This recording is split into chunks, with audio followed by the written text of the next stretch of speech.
This is Michelle Goldman with the review of my beta release of Gluten-Free Shopping, GFS, app for iOS. And we're going to go over the core functionality and what I was able to get completed this week and what is functioning, as well as the supplementary and support features for GFS. GFS is a utilitarian app that is for celiac disease sufferers to utilize while they're shopping to make the shopping experience more efficient and simpler by storing and categorizing all of the items that they buy on a regular basis, providing a database of gluten-free items that they can scan items and check to see if they have gluten content, add them into my GF items, adding in the stores that they shop at, since most gluten-free shoppers are shopping at 3 or more stores per month, and then creating shopping lists from those items that they store in my GF items.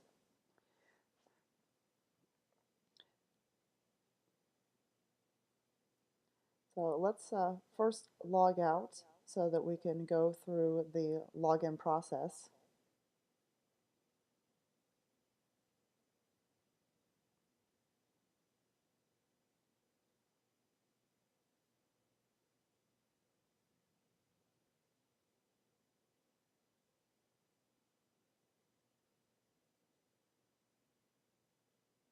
Okay, so once the user logs in, one of the issues I'm having is the tab bar controller is disappearing.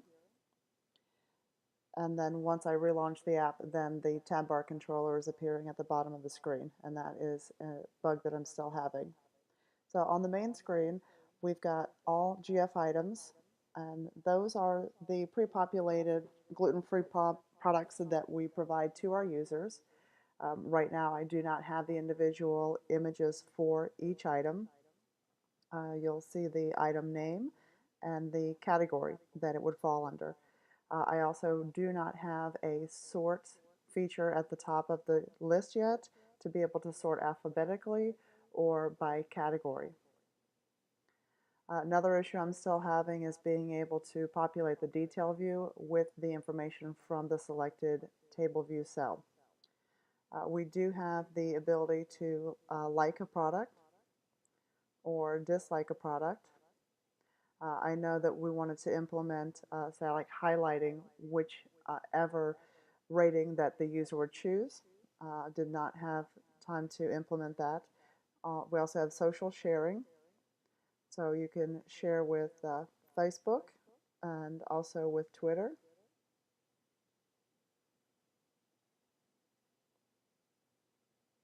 Okay, and then from here the user can also add this item to their My GF items. And so if we cancel, it just returns to the screen, and if we say yes, and then the user gets an alert saying that the item was saved.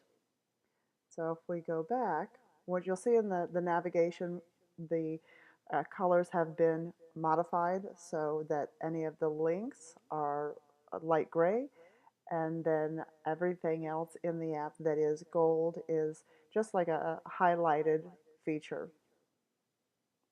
So if we now go to My GF items, we have the listing of items, and if we scroll to the bottom, the UD Cinnamon Raisin Bread is the new item that was added from all GF items.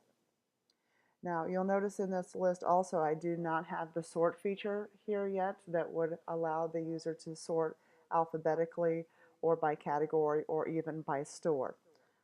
Also, when you go into an item, you'll notice that all of the fields are not populating. I'm still having issues in pulling the detail information over from the selected table view cell.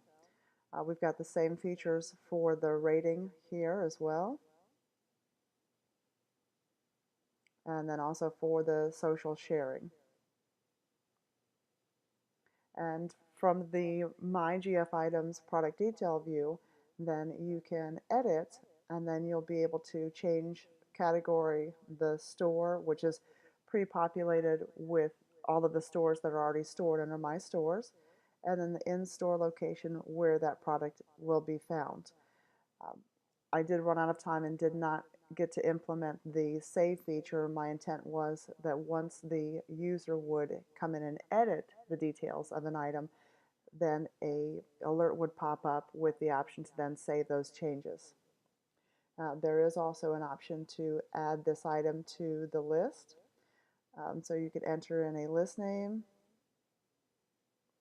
It was also my desire to be able to add in an option to choose from the current list of shopping lists and either select that or create a new shopping list and then enter in the name.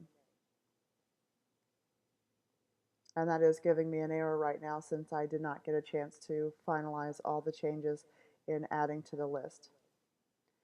So if we come back out to the home screen, well actually let's go back to all GF items. In this table view, the user does not have an option to be able to swipe and delete items since this is a repository of all products available to all GFS app users, and I do not want the users to be able to delete those items. But if we come into My GF Items, you can swipe and then delete.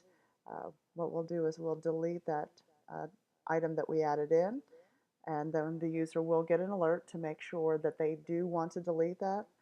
No just returns them back to the screen, and then delete, we say yes, and then that deletes the item. Now if we come into My Stores, these are the stores that were already added. A user can come to Add Store, and we'll put in the name of the store.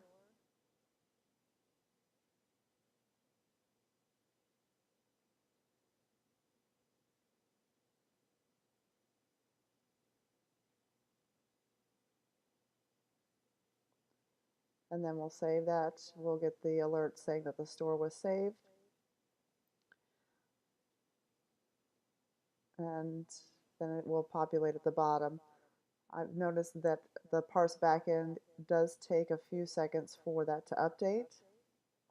And then there is our test store at the bottom. And then the user could just swipe and then delete that. They'll get the prompt or the alert if they do want to delete. No, again, it just returns them to the screen. And if we say yes, then that is removed. So that functionality was added in since last week as well.